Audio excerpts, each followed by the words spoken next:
മോളെ നീ ഇത് എങ്ങോട്ടാ രാവിലെ? ഇന്നേ എന്റെ ഫ്രണ്ട്സ് വരുന്നുണ്ട്, അപ്പൊ ഞങ്ങള് കുറച്ച് ഫോട്ടോസ് ഒക്കെ എടുത്തിട്ട് വരാമേ. ഇന്ന് ആകെ കിട്ടുന്ന ഒരു ഞായറാഴ്ചയല്ലേ, ഞാൻ എല്ലാ ഭക്ഷണവും ഉണ്ടാക്കി വെച്ചു. നമുക്കിന്ന് ഒരുമിച്ചിരുന്ന് ആഹാരം കഴിക്കാം. ഞാൻ വൈകുന്നേരം നേരത്തെ അങ്ങ് വരാന്നേ.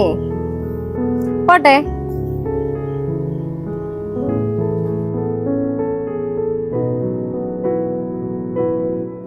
എന്താ ഇന്ന് ഞായറാഴ്ച ആയിട്ട് ഇനി പോരുന്നോ? ആ ചേച്ചി, ഒരു ലീവ് വെറുതെ കളയണ്ട, 500 രൂപ കിട്ടത്തില്ലേ?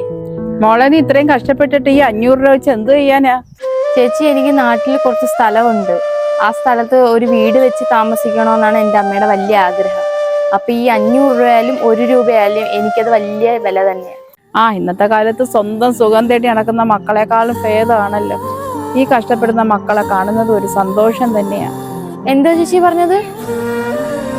ഒന്നുമില്ല മോളെ, നിന്റെ ജോലി നടക്കട്ടെ.